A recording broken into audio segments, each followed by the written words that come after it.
تو نہیں میاں نواز شریف صاحب کے وہاں پہ 263 ووٹ تھے، 263، تو 263 کو انہوں نے ایک ڈال کے 1263 کر دیے۔ لیکن اب اس سے مسئلہ یہ ہوا کہ وہاں ٹوٹل ووٹ 1750 ہیں، اگر 100% کاسٹ ہوتے ہیں، اور پاکستان کی ہسٹری میں کبھی 100% ووٹ کاسٹ نہیں ہوئے، یاد رہے، میکسیمم ہوتا بھی ہے تو 50% ووٹ کاسٹ ہوتا ہے، 60% ووٹ کاسٹ ہوتا ہے میکسیمم، ویسے تو 50 52 55 ایسے ہی، اور انہوں نے تو 40 45 ہی رہتا ہے، یعنی اس حساب سے تو ان کا کل ووٹ وہاں پہ 600 کے قریب، 700 کے قریب، 800 ووٹ کاسٹ ہونا چاہیے تھا۔ لیکن یہ جو انہوں نے اکٹھے 1000 ووٹ جو بڑھا دیے نواز شریف کے، تو اس چکر میں ٹوٹل ووٹ 1782 ہو گئے، یعنی ٹوٹل یعنی 1700، یعنی جو گنے ہوئے ووٹ وہ 1782 ہو گئے،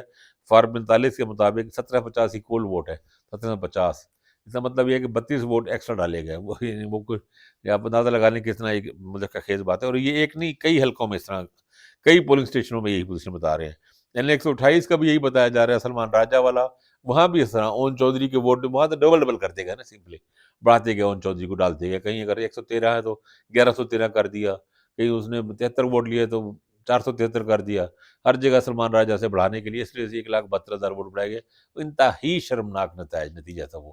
لاہور کے سب سے کمزور پوزیشن تھی اون چودھری کی، میرا تو خیال ہے 72,000 ووٹ بھی نہیں ہوں گے اس کے، میرا خیال ہے 30-40,000 سے اوپر ووٹ بنتے نہیں ہیں اون چودھری کے اس حلقے میں، اور ان کے 1,72,000 ووٹ کر دیے گئے۔ اچھا N64 گجرات میں چودھری صالح حسین کے حلقے میں بھی یہاں بہت بری شکست ان کو دی، کیسرا الہی نے، چودھری پرویز الہی کی وہاں پہ اہلیہ نے، وہ کہا جاتا ہے کہ کوئی بعض لوگ لاکھ لیڈ کہتے ہیں، بعض کہتے ہیں، اور 60-70-80,000 سے زیادہ لیڈ کم نہیں تھی اس سے، تو وہاں پہ بھی یہی پوزیشن رہی ہے، چودھری صالح کو اس طرح بدلے گئے ہیں حلقے میں، اور کئی جگہوں آپ نے دیکھا ہوگا، بعض جگہوں پہ یہ ہے کہ 113 کو انہوں نے 1 کو 9 اس طرح بنایا کہ صاحب پتہ لگ رہا ہے کہ 9 بنایا گیا، اور وہ فورجری ہوتی نظر آ رہی ہے، صاف پین سے بدلے ہوئے نظر آ رہے ہیں وہاں پہ، چودھری صالح کے حلقے میں اس طرح کیا گیا، اور جگہوں پہ بھی کیا گیا، تو جہاں جہاں، اچھا لاہور میں بھی خوفناک ایک بات یہ ہے کہ مریم نواز کے حلقے میں ان کے مقابلے میں شہزاد فاروق تھے قومی اسمبلی میں، اور صوبائی اسمبلی میں ماہر اشتیاق تھے، ان دونوں کے جو فارم 45 ہیں اس کے مطابق مریم نواز ہار گئی ہے، یعنی ایک ہاری ہوئی جو خاتون ہے وہ اس وقت پنجاب پاکستان کے سب سے بڑے صوبے کی چیف منسٹر ہے، دونوں حلقے لاہور میں اب کہا جا رہا ہے کہ 13 میں سے کوئی 10-11 سیٹیں یہ ہار چکے تھے، 11 سیٹیں یہ ہارے ہیں مسلم نون والے، اور بھی جہاں جہاں سے میں بتا رہا ہوں، خواجہ آصف کے حلقے سے بھی اس طرح کے رزلٹ آ رہے ہیں، جہاں جہاں سے بھی چیزیں آ رہی ہیں، عمر خان سے بھی ایون آ رہی ہیں، اب تو کہا جا رہا ہے عمر خان سے کہ مختوم احمد محمود نے اپنی تینوں بیٹوں کی تینوں سیٹیں جو ہیں، 2 بیٹے اور 1 بھتیجے کی سیٹ، تینوں سیٹیں خریدی ہیں، بعض لوگ تو کہہ رہے ہیں کہ بہت بڑی رقم دے کے، میں رقم ہمارے پاس ظاہر ثبوت نہیں، ہم وہ بات نہیں کر رہے، لیکن یہ ضرور ہم کہہ رہے ہیں کہ وہاں پہ بھی فارم 45 کے مطابق نتائج متنازع ہیں، ان کو بھی دیکھنا چاہیے، چیک کرنا چاہیے کہ وہاں پہ تاثر یہی ہے لوکل مقامی کارکنوں کا، صحافیوں کا، لوگوں کا خیال یہی ہے کہ یہ الیکشن جیت چکے تھے، یہی باولپور کے حلقے میں ہے، وہاں پہ سارے جو پہلے ٹی وی پہ جو نتائج چلے اور اس کے بعد بھی جو لوگ چلتے رہے کہ بڑی لمبی لیڈ تھی وہاں پہ، جو سبیلہ چودھری کے وہاں پہ ایم پی رہے ہیں پہلے، اور وزیر بھی رہے ہیں، پی ٹی آئی کے کینڈیڈیٹ تھے وہاں پہ، لیکن ایسا نہیں ہوا، اور پھر بعد میں چنڑ صاحب کو وہاں سے جتوا دیا گیا، اور جگہوں پہ بھی بہت سی جگہوں پہ ایسے ہی فارم 45 ہیں، فارم 45 اب اپلوڈ ہیں، آپ لوگ بھی تماشا دیکھنے کی خاطر، مزہ لینے کی خاطر اپنے علاقے کے جا کے دیکھیں اور وہاں پہ چیک کریں، اور پھر کبھی آپ تھوڑا سا اگر آپ تحقیق کرنا چاہیں تو بہت آسان طریقہ ہے، وہ فارم 45 دیکھیں اور وہاں کے کسی لبیک کو، جماعت اسلامی کی کسی اور امیدوار سے ذرا فون کر کے پوچھیں کہ یہی فارم 45 پولنگ اسٹیشن کا آپ کے پاس ہے، وہاں پہ کیا ہے، وہ بالکل اور ہوگا، کیونکہ فارم 45 ہوتا ہی ہے کہ ہر پولنگ اسٹیشن کے حلقے کے بعد تمام امیدواروں کو بانٹ دیا جاتا ہے، وہ 12-14 نقلیں بناتے ہیں، سب کو بانٹ دیتے ہیں، یعنی صرف یہ نہیں کہ پی ٹی آئی کے پاس ہے یا نون لیگ کے پاس ہے، جماعت اسلامی کے امیدوار بھی بہت جگہوں پہ تھے، اور لبیک کے تو ہر جگہ پہ ہی تھے، ٹی ایل پی کے تقریباً ہر جگہ پہ تھے، تو ٹی ایل پی والوں کو بھی یہی ملے ہیں، آزاد امیدواروں کو بھی، اور کوئی اور پارٹی کا، جے یو آئی کا، یا کوئی بھی جو چھوٹی بڑی پارٹی کے امیدوار، پیس پارٹی کے امیدواروں کو بھی ملے، تو وہ پیس پارٹی والوں نے تو خیر کیا بتانا ہے، لیکن لبیک والے، جماعت اسلامی والے یا کوئی آزاد وہ آپ کو بتا دیں گے، تو بہت آسان طریقہ ہے، یہ جو گرل اسٹیشن 173 ہے نواز شریف کے حلقے کا، یہ بھی وہاں سے کسی سے بھی پوچھنے پتہ لگ جائے گا کہ اصل حقیقت کیا ہے، تو فارم 45 جوں جوں کھل رہے ہیں، الیکشن کمیشن کے لیے بدنامی اور پریشانی بڑھ رہی ہے، ملتان کے حلقے N148 سے وہاں پہ یوسف رضا گیلانی جیتے تھے بامشکل 100 ووٹوں کی لیڈ سے، اور وہ بھی کہہ رہے ہیں کہ وہ الیکشن ہار گئے تھے، وہ سیٹ پہ خیر اب وہ سینٹ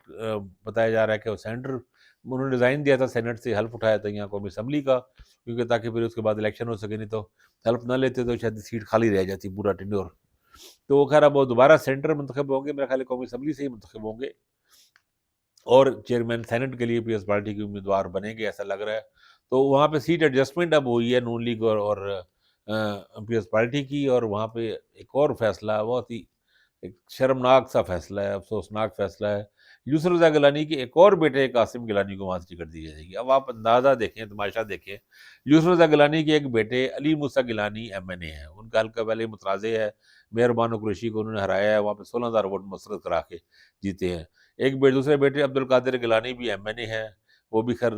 سیٹ ملتان سے جیتے. ایک علی حیدر گیلانی ان کے صاحبزادے, وہ ان کے صوبائی اسمبلی کے ہیں, اور کہا جا رہا ہے کہ صوبائی وزیر ہوں گے یہ, اگر جب بھی وزارت ملی تو یہ ان کی وزارت پکی ہے, یا پارلیمان لیڈر ہوں گے پی ایس پارٹی کے وہاں پہ.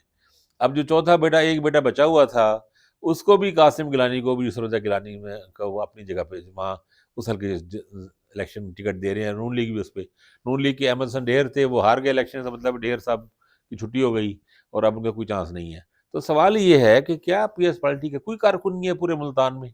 جن لوگوں نے سپورٹ کی ہے, کمپین چلائی ہے یوسف رضا گیلانی کی, ان کے بیٹوں کی, ان میں سے ایک بھی ایسا کینڈیڈیٹ نہیں ہے جس کو گیلانی سے سپورٹ کر جتوا سکے, صرف اپنے بچوں کو جتوانا ہے. تو یہ کہاں کی موروثی سیاست کی سب سے گندی بدترین بھونڈی گھٹیا شرمناک شکل ہے کہ آپ خود تو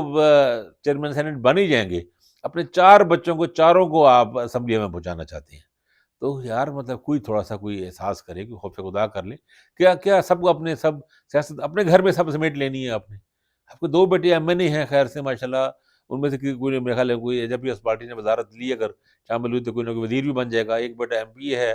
اور بس ٹھیک ہے, بس بہت ہو گیا. خود آپ چیئرمین سینٹ بننے جا رہے ہیں, اتنا بڑا عہدہ آپ لینے جا رہے ہیں, تو کچھ تھوڑا سا کوئی جمہوریت کا یا کوئی نام تو نہ, ایک شرمناک بالکل رویہ ہے ان کا. ویسے